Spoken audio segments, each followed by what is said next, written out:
Pois bem, meu nome é Jonias, eu sou advogado, atuo no magistério também, do ensino superior e em cursos rápidos assim, de capacitação, pós-graduação, e sou um grande aprendiz de coisa pública municipal.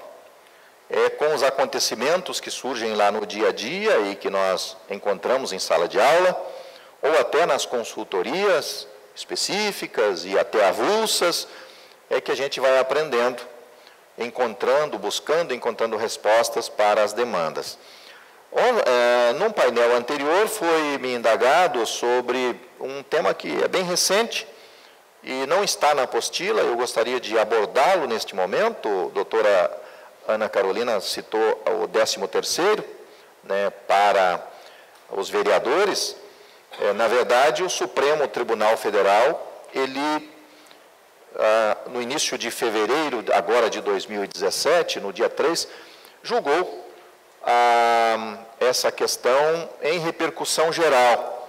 Repercussão geral quando chega ao Supremo um assunto que é recorrente, que tem discussão em vários lugares ou que tem um conflito de entendimentos. Para se ter uma ideia, no estado do Paraná proibiu-se até agora o pagamento de 13º, não só para vereadores, mas para prefeito e vice-prefeito, e não só o 13º, mas férias também. Estado vizinho aqui, como Santa Catarina, o tribunal não proibia, dependia de cada Câmara fixar isso. É um assunto que vem gerando polêmica há um bom tempo e o Estado de Minas Gerais impetrou uma ação no Supremo dizendo, olha, venha resolver esse conflito de jurisdição, porque alguns tribunais de justiça, como o de Minas Gerais, estavam exigindo, inclusive lá, que os vereadores devolvessem o 13º e férias que haviam recebido. E o Supremo, com o respaldo da Procuradoria-Geral e com a Advocacia Geral da União, todos, inclusive o Pleno do STF, definiu pela possibilidade no pagamento de 13º para esses agentes públicos. Discutia lá, inclusive, o foco principal era prefeito e vice, mas abrange, como eles disseram no julgado, aos agentes políticos eletivos. Então, valeu também para vereadores. Muito bem, uma pá de cal, ou seja, pacificou, resolveu essa dúvida para os tribunais de justiça, para os tribunais de contas que conflitavam, e agora identificamos que é possível, aliás, é obrigatório o pagamento, porque é uma previsão constitucional o 13º para o trabalhador brasileiro. De mesma forma, as férias, lá no artigo 7º, quando trata dos direitos trabalhistas da nossa Constituição. Pois bem, só que a partir dessa decisão, surgiram algumas dúvidas.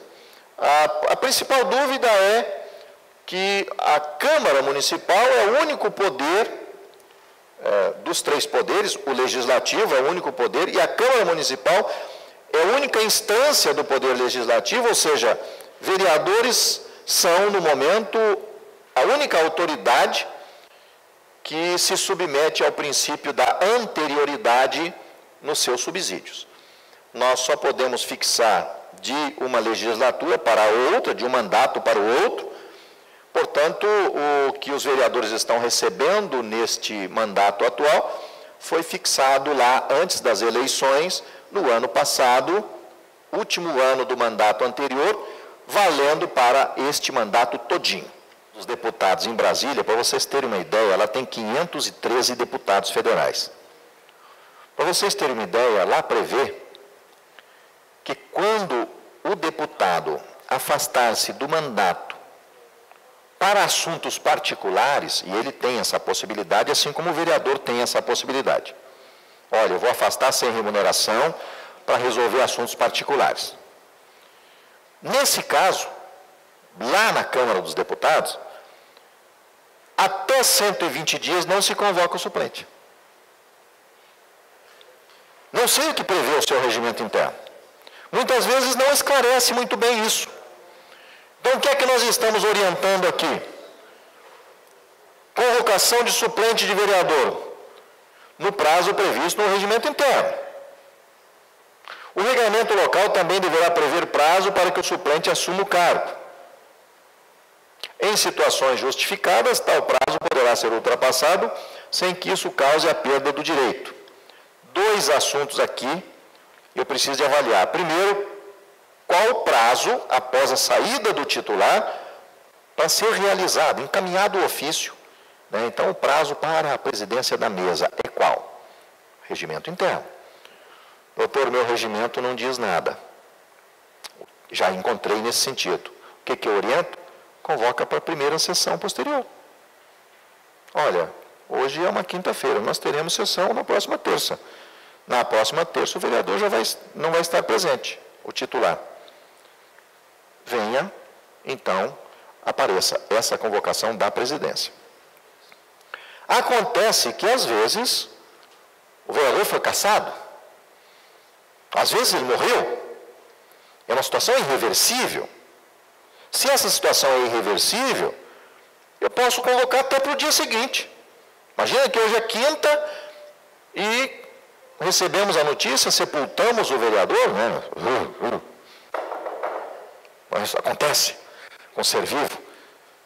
E agora? O presidente pode encaminhar uma convocação para o suplente e dizer, olha, vem aqui amanhã, nós vamos realizar uma sessão extraordinária, um cerimonial, traga os seus parentes, né?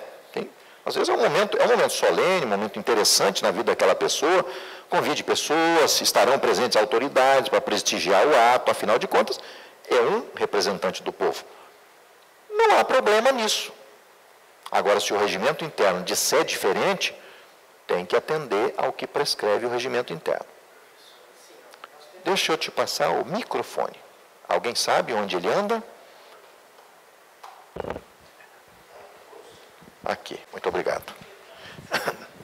Temos um caso que até a gente discutiu aqui entre nós. A nossa Câmara tem um vereador que está sendo cassado, na verdade está em processo de cassação. E o que acontece? Qual seria a dúvida? Se ele for cassado, automaticamente os votos que esse vereador fez são anulados? Ou isso vai depender da posição do juiz? Ele é cassado pela Câmara? Não, está sendo cassado na Justiça Eleitoral. Na Justiça.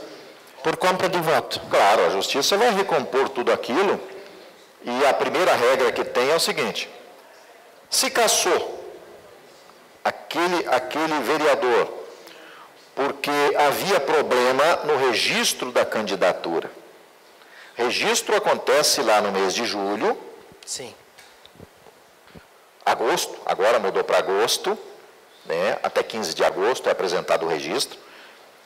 E se discutir no registro, não vale os votos dados a ele. Então, não se computa aqueles votos.